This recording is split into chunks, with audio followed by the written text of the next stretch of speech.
ఓం నమః శివాయ. ఓం నమో నారాయణాయ. నరదృష్టి నివారణ కాల భైరవాయ నమో నమః. ఓం కాళకాలాయ విద్మహే కాళాతీతాయ ధీమహి తన్నో నరదృష్టి నివారణ కాళభైరవ ప్రచోదయాత్. హరి ఓం. ఓం మహాదేవ్యై చ విద్మహే విష్ణుపత్ని చ ధీమహి తన్నో మహాలక్ష్మి ప్రచోదయాత్. హరి ఓం. మా ఛానల్కి స్వాగతం. చూస్తున్న వీక్షకులకు ప్రేక్షకులకు ప్రియ కాళభైరవ భగవద్బంధులకి స్వాగతం పలుకుతూ మమ్మల్ని ఎంతగానో ఆదరిస్తూ ఉండబడినటువంటి ప్రియ సోదర సోదరీమణులకు సనాతన ధర్మ సంరక్షకులకు జ్యోతిష అభిమానులకు అందరికీ కూడా ఆషాఢ మాసంలో బహుళాష్టమి అమావాస్య గురువారము, ఈసారి శ్రావణ మాసము శుక్రవారం ప్రారంభం అవుతుంది కనుక విశేషమైన వ్యాపార అభివృద్ధి సకల ఐశ్వర్యం అందరికీ కలగాలని కోరుకుంటూ మనసారా మహాలక్ష్మీదేవి అమ్మవారిని వేడుకుంటూ అందరికీ ఆశీర్వచనం. 16/7/2025 నుండి 31/7/2025 వరకు పుట్టినటువంటి వారందరికీ కూడా ముందస్తుగా జన్మదిన శుభాకాంక్షలు. గతంలో వివాహం చేసుకున్న వారికి వివాహ వార్షికోత్సవ శుభాకాంక్షలు. ద్వాదశ రాశుల్లో గ్రహ గమనాల్ని ఒకసారి వీక్షింపచేద్దాం.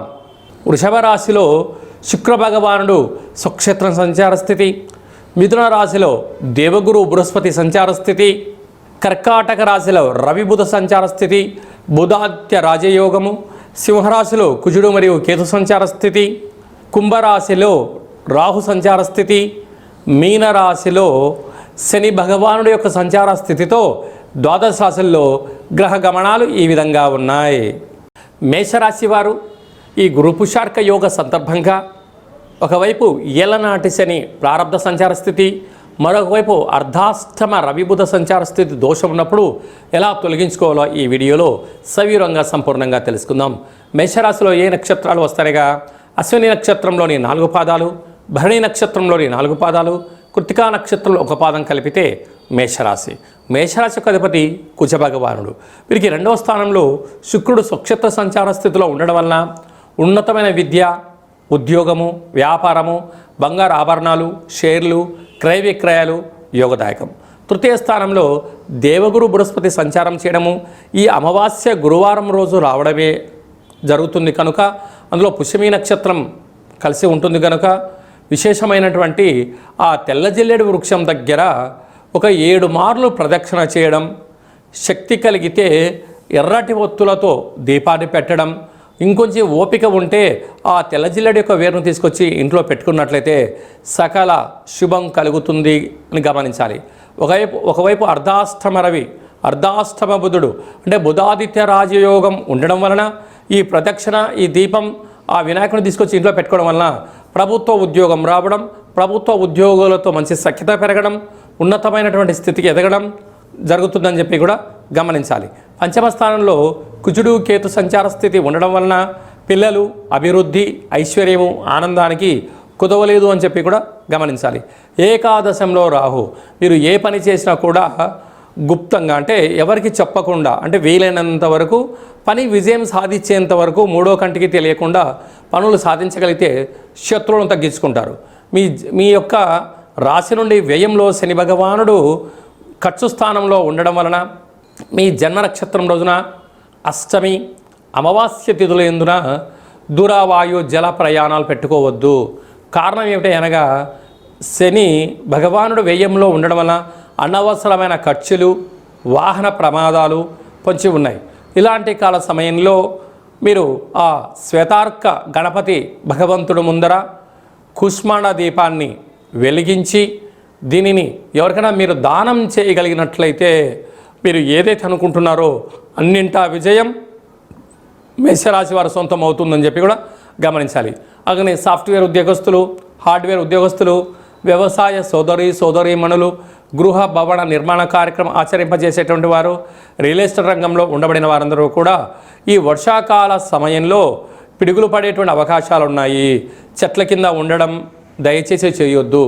సకాలంలో తిండి, సకాలంలో నిద్ర, తగు ఆరోగ్య నియమాలను మీరు పాటించగలిగినట్లయితే సకల శుభాలు, ఐశ్వర్యాలు, ఆనందానికి మేషరాశి వారు సొంతం చేసుకుంటారని చెప్పి గమనించాలి. వీలైనంత వరకు మౌనంగా ఉండండి, శాంతంగా ఉండండి. ఇంత యోగా కానీ, ఆసనం కానీ, మెడిటేషన్ కానీ చేసే ప్రయత్నం చేయండి. ప్రతిరోజు మీరు భోజనం చేసేటువంటి కాల సమయంలో మధ్యాహ్నం పూట కాకులకు ఒక ముద్ద ఆహారాన్ని పెట్టడం వలన సకల నరదృష్టి, శత్రుదృష్టి తొలగిపోతుందని చెప్పి కూడా గమనించాలి.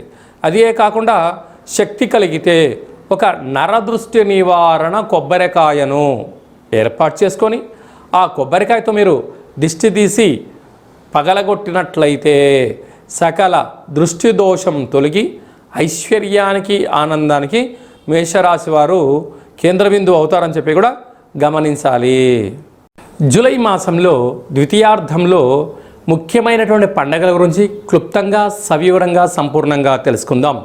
18వ తారీఖున 7వ నెల 2025 బహుళ అష్టమి, భాద్రపద మాస బహుళ అష్టమి సందర్భంగా కాళభైరవ స్వామి స్మరణ ధ్యానము యోగదాయకం అని చెప్పి కూడా గమనించాలి.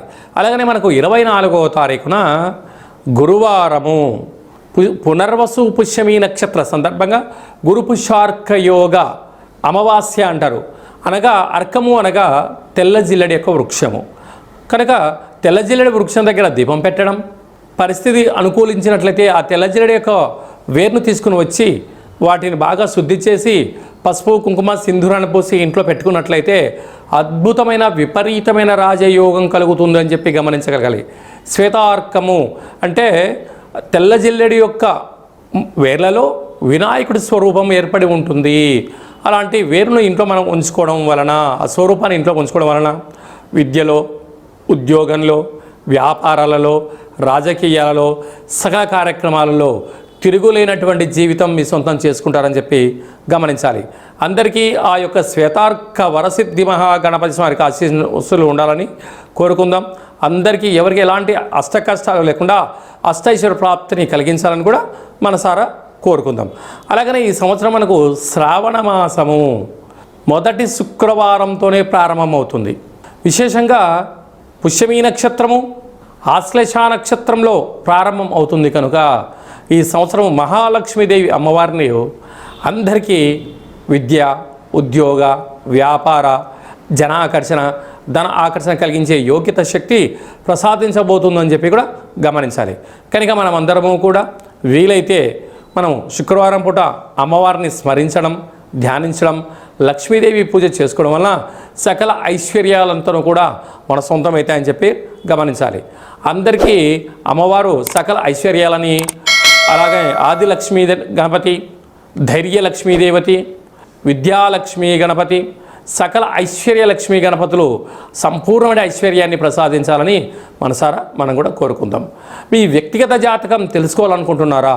మీరు పుట్టినటువంటి తేదీ, నెల, సంవత్సరం, సమయం వ్రాసి మీరు పంపించగలిగినట్లయితే 100 సంవత్సరాల జాతకాన్ని సవివరంగా, సంపూర్ణంగా వ్రాసి పంపించి మీరు పుట్టినప్పుడు గ్రహ గమనాలు ఎలా ఉన్నాయి, ప్రస్తుతం ఎలా ఉంటున్నాయి, రాబోయే కాలం ఎలా ఉండబోతున్నాయో సవివరంగా, సంపూర్ణంగా తెలియజేయడం జరుగుతుంది.